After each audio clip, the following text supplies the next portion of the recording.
Hello friends, इस video में बात करेंगे पीडीलाइट इंडस्ट्री स्टॉक के बारे में। अगर आप फंडामेंटली स्ट्रॉन्ग और लॉन्ग टर्म के लिए कोई स्टॉक देख रहे हैं तो ये स्टॉक आपके लिए परफेक्ट हो सकता है, क्योंकि इस स्टॉक ने मल्टी बैग रिटर्न अपने इन्वेस्टर को नहीं दिए हैं, लेकिन लॉन्ग टर्म में ये हमेशा अपने इन्वेस्टर को प्रॉफिट में रखता है। यहीं पर अगर आप देखोगे तो एक महीने का रिटर्न 5% निकाल के दिया, लेकिन वहीं पर अगर आप देखोगे 6 महीने में 11%, एक साल में 23, वहीं पर अगर आप 5 साल में देखोगे तो 143% रिटर्न। बड़े रिटर्न नहीं हैं, लेकिन रिटर्न प्रॉफिट इसने अपने इन्वेस्टर को प्रॉफिटेबल बना के रखा है। मैक्सिमम में आप देखोगे तो इसने 53,174% का रिटर्न, ठीक है। यानी कि जैसे कि मैंने आपको बताया कि लॉन्ग टर्म के लिए बहुत ही शानदार स्टॉक है। फंडामेंटल और टेक्निकल मैं आपको अभी बता देता हूं, और आगे के क्या टारगेट ये स्टॉक कितने टाइम में दे देगा वो भी हम इस वीडियो में आगे जान लेते हैं।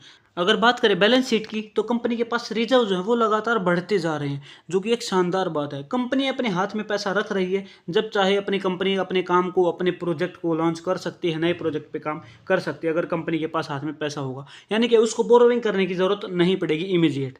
अगर बोरोविंग कंपनी बहुत ज़्यादा करती है तो वो भी एक नेगेटिव इफेक्ट रहता है और स्टॉक में गिरावट आ सकती है। कंपनी की बेड परफॉर्मेंस वहाँ पे मानी जाती है। Short term borrowing, long term borrowing, long term zero है, शॉर्ट टर्म यहाँ पे 131 करोड़ की हुई है। उसको भी हम देखते हैं कि कंपनी ने आगे चल के कैश फ्लो में रीपे किया है या नहीं किया है। तो रीपेमेंट हमें यहाँ पर 81 करोड़, 13 करोड़ की, 18 करोड़ की ये रीपेमेंट हमें दिख रही है। रीपेमेंट हो रही है और आप देखोगे तो रिजर्व कंपनी के पास 8,000 करोड़ से भी ज़्यादा के हैं। और उसके बाद अगर आप देखोगे एक और चीज़, तो कंपनी डिविडेंड भी लगातार पे करती आ रही है और वो यहाँ पर साल दर साल बढ़ता जा रहा है। बशर्ते इस एक साल में अगर बात करें तो मार्च 2020 में कंपनी ने, जब कोविड का टाइम था, उस टाइम पे बहुत ही ज़्यादा डिविडेंड पे किया, वहाँ पर अपने इन्वेस्टर की हेल्प की, और उसके बाद भी लगातार कंपनी डिविडेंड पे कर रही है, ठीक है। यानी कि कंपनी का कैश फ्लो भी शानदार है। उसके बाद बैलेंस शीट पे आपने देखा कि कंपनी की परफॉर्मेंस शानदार है, रिजर्व बढ़िया बढ़िया रखे हैं। क्वार्टर की बात करें तो क्वार्टर की परफॉर्मेंस भी अच्छी है, सेल बढ़ी है, उसके बाद प्रॉफिट भी बढ़ा है। यानी कि फंडामेंटली कंपनी बहुत ही ज़्यादा स्ट्रॉन्ग है। अब बात करते हैं इन्वेस्टर्स की, तो यहाँ पर किसकी कितनी इन्वेस्टमेंट है। आप देखोगे तो इंस्टीट्यूशंस की इन्वेस्टमेंट जो है पब्लिक से भी ज़्यादा है। यानी कि पब्लिक की इन्वेस्टमेंट 9% है, वहीं FII 11.59% के साथ है। यहाँ पर आप देखोगे तो प्रोमोटर ने अपनी होल्डिंग रिलीज नहीं की है, लेकिन यहाँ पर आप देख रहे हैं कि पब्लिक अपनी होल्डिंग को कम कर रही है, जबकि पब्लिक को पता है कि ये स्टॉक फंडामेंटली बहुत ही स्ट्रॉन्ग है, ठीक है। फंडामेंटली ये स्टॉक बहुत ही स्ट्रॉन्ग है और लगातार धीरे धीरे ऊपर की तरफ बढ़ रहा है, लेकिन पब्लिक चाहती है कि वो कम टाइम में ही पैसे अपने डबल कर ले, ट्रिपल कर ले।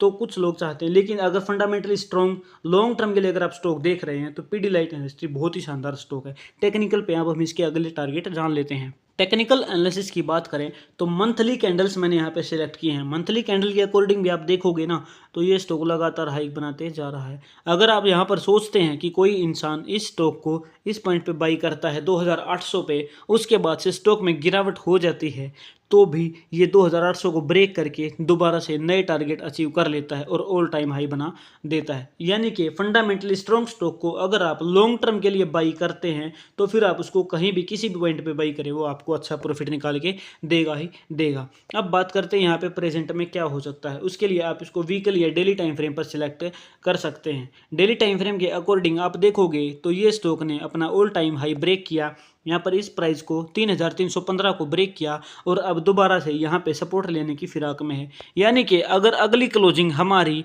कैंडल की क्लोजिंग में बात करूँ 3,384 के ऊपर हो जाती है तो हमें अच्छे टारगेट दोबारा से मिल सकते हैं, जिसमें पहला टारगेट हमारा रहेगा 3,471 का और दूसरा टारगेट रहेगा 3,582 का। आप अपनी जो ब्रोकरेज आप एप्लीकेशन यूज़ करते हैं, जो भी ब्रोकर यूज़ करते हैं, उसमें मूविंग एवरेज 100 और पीवी ट्रेडिशनल यूज़ कर सकते हैं। सभी के सभी में आपको एवरेज का मेथड ही यूज़ होता दिखेगा। जितने भी मैक्सिमम इंडिकेटर्स हैं वो सारे के सारे पिछली कैंडल्स की एवरेज ही निकालते हैं। कोई क्लोजिंग की निकालता है, कोई ओपनिंग की निकालता है, सबका फंडा वही है। एवरेज के बेस पर ही चीज़ें हमें पता चलती है, ठीक है।